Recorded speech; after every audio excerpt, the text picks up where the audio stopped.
মাতা ভূমি পুত্রহম পৃথিব্যাহ, অর্থাৎ ধরিত্রী আমাদের মাতা আর আমরা তাঁর পুত্র। মা ও সন্তানের সৃষ্টির পবিত্র সেতু অর্থাৎ প্রাকৃতিক কৃষি। প্রাকৃতিক কৃষি প্রক্রিয়ায় ধরিত্রী অমৃত জীবামৃত। আসুন আমরা জানি জীবামৃত কিভাবে তৈরি করা হয়। নানা পরীক্ষা থেকে জানা গেছে 10 কেজি গোবরের সঙ্গে গোমূত্র, গুড় এবং 2টি শস্যের আটা এবং বেসন ইত্যাদি মিশিয়ে প্রয়োগ করা হলে চমৎকার পরিণাম পাওয়া যায়। এরই নাম রাখা হয়েছে জীবামৃত। এই জীবামৃত তৈরির জন্য প্রয়োজনীয় জিনিসগুলি হল 10 কিলোগ্রাম দেশি গরুর গোবরের সঙ্গে 8 থেকে 10 লিটার দেশি গরুর মূত্র, 1.5 থেকে 2 কিলোগ্রাম গুড়, 1.5 থেকে 2 কিলোগ্রাম বেসন, 180 লিটার জল, 1 মুঠি গাছের গোড়ার মাটি। এই সহজলভ্য জিনিসগুলি মিশিয়ে জীবামৃত বানানোর পদ্ধতি এতই সরল যে কোনো কৃষক নিজেই এটি বানাতে পারবেন।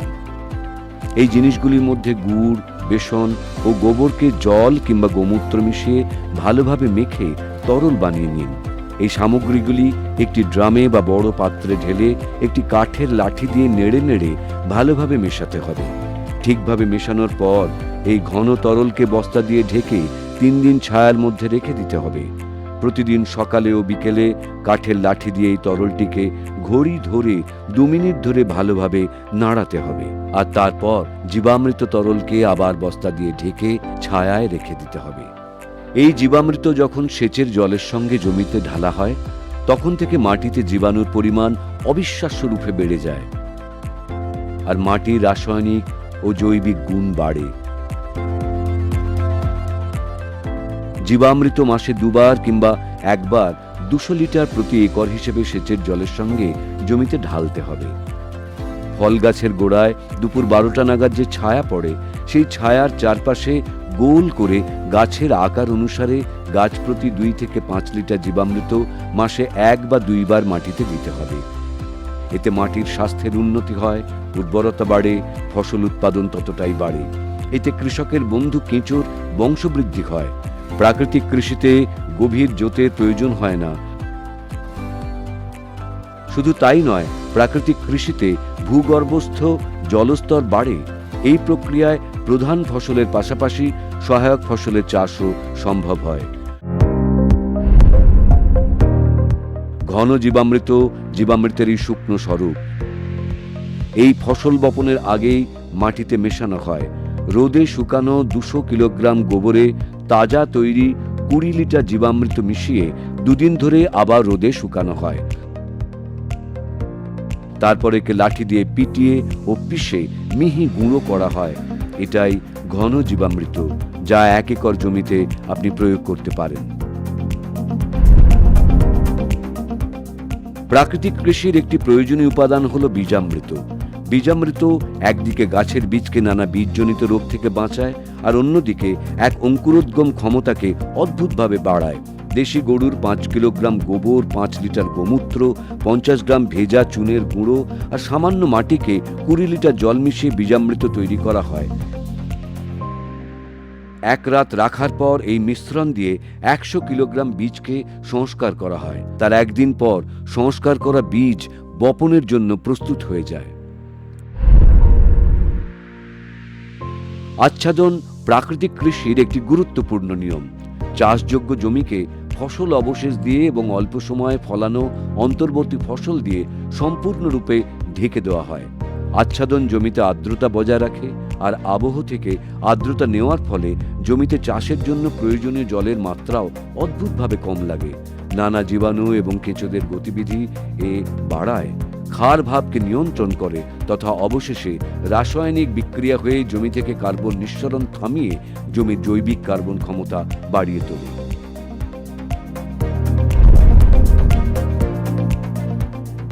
এই কৃষিবিধিতে বাপসা নির্মাণ বা জমিকে আগের জায়গায় ফিরিয়ে আনা একটি গুরুত্বপূর্ণ প্রক্রিয়া। এতে জমিতে বাতাস ও আর্দ্রতার সমান ভারসাম্য বজায় রাখা হয়। প্রাকৃতিক কৃষিবিধি শুধু জমির উৎপাদন ক্ষমতা বাড়ায় না, কীটপতঙ্গ এবং নানা রোগের উপাচারে একটি কার্যকর বিকল্প তুলে ধরে। ফসলে কীটপতঙ্গের আক্রমণ রুখতে বিভিন্ন স্থানীয় বনস্পতি ভিত্তিক সস্তা ও কৃষকের ক্ষেতেই তৈরি করা যায় এমন উপাদানকেই অগ্নি অস্ত্র বলা হয়। 5 কেজি নিম বা অন্য যেসব গাছের পাতা গরু খায় না তেমন গাছের পাতার সঙ্গে 20 লিটার দেশি গরুর গোমূত্র, 500 গ্রাম তামাকের গুঁড়ো, 500 গ্রাম কাঁচা লঙ্কা ও 50 গ্রাম রসুন বাটা মিশিয়ে অল্প আঁচে ফুটিয়ে 48 ঘন্টা রাখা হয়। সকালে ও সন্ধ্যায় এই মিশ্রণকে 2 মিনিট ধরে নেড়ে নেড়ে গলানো হয়। এই তরল 6 লিটার প্রতি 200 লিটার জলে মিশিয়ে 1 একর জমিতে স্প্রে করবেন। নিমাস্ত্র, ব্রহ্মাস্ত্র, দশপর্ণী, অর্ক ইত্যাদি কীটপতঙ্গ প্রতিরোধে ব্যবহার করা হয়। এইভাবে টক লস্যি, কাণ্ডিত, সৌঠাস্ত্র ইত্যাদি কার্যকরভাবে বিভিন্ন রোগ প্রতিরোধ সুফলদায়ক। প্রাকৃতিক কৃষির মাধ্যমে দেশে নতুন প্রাণ শক্তি সঞ্চারিত হচ্ছে। आइए आजादी के अमृत महोत्सव में मां भारती की धरा को रासायनिक खाद और कीटनाशकों से मुक्त करने का संकल्प ले। दुनिया को स्वस्थ धरती, स्वस्थ जीवन का रास्ता दिखाएं। आज देश ने आत्मनिर्भर भारत का सपना संजोया है। आत्मनिर्भर भारत तभी बन सकता है जब उसकी कृषि आत्मनिर्भर बने, एक एक किसान आत्मनिर्भर बने। और ऐसा तभी हो सकता है जब अप्राकृतिक खाद और दवाइयों के बदले हम मां भारती की मिट्टी का संवर्धन गोवर्धन से करें, प्राकृतिक तत्वों से करें। हर देशवासी हर चीज के हित में, हर जीव के हित में प्राकृतिक खेती को हम जन आंदोलन बनाएंगे। স্বাধীনতার অমৃত মহোৎসবের এই পবিত্র অবসরে বর্তমান কৃষির দশা ও দিশা হেতু মাননীয় প্রধানমন্ত্রীজির এটি অত্যন্ত গুরুত্বপূর্ণ আহ্বান। দেশের লক্ষ লক্ষ কৃষক ইতিমধ্যেই এই পদ্ধতি অনুসরণ করতে শুরু করেছেন।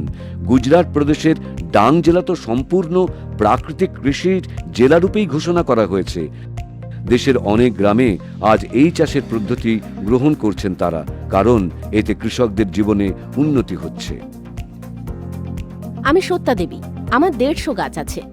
আমি এতে প্রাকৃতিক স্প্রে ব্যবহার করেছি। আগে যে কীটনাশক স্প্রে কিনতাম তাতে খরচ অনেক বেশি হতো, এতে খরচও কম, ফলনও খুব ভালো হচ্ছে। এর জন্য ইউরিয়া দেবার কোনো প্রয়োজন নেই। আগে 5000 টাকা খরচ হতো, এখন তো 500 টাকাও খরচ হয় না। এই জন্যই আমি সবাইকে বলছি, আমি যেভাবে স্প্রে ব্যবহার করেছি আপনারাও তাই করুন।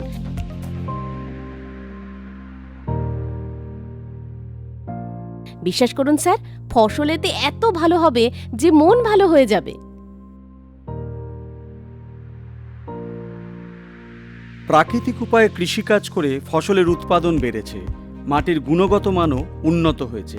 এর ফলে ধরিত্রী মাও খুশি হয়েছেন। ওনার মনে হয়েছে কৃষকরা আরও ভালোভাবে তার খেয়াল রাখছেন, আর সেই জন্য তাকেও বিনিময়ে কৃষকদের ভালো খাদ্য ও ফলন দিতে হবে। কোভিড মহামারীতে মানুষ বুঝতে পেরেছে সুস্থভাবে বাঁচতে হলে বিশুদ্ধ খাদ্য খেতে হবে। এটা মানুষ এবং উপভোক্তাকেও বুঝতে হবে। প্রাকৃতিক উপাদান সমৃদ্ধ ফসল খেতে হবে, যা সুরক্ষিত রাখবে এবং অপেক্ষাকৃত সস্তায় পাবে। আমাদের যেমন অর্থ সাশ্রয় হচ্ছে, তেমনি সময় সাশ্রয় হচ্ছে। আমাদের প্রাকৃতিক কৃষির ফলে ধরিত্রীমার স্বাস্থ্য ভালো হচ্ছে, তার সাথে আমাদের স্বাস্থ্যও ভালো হচ্ছে। এদেরকেই বলে আত্মনির্ভর কৃষক, যারা গ্রামে গ্রামে সমৃদ্ধি আনছেন আর গড়ে তুলছেন আত্মনির্ভর ভারত।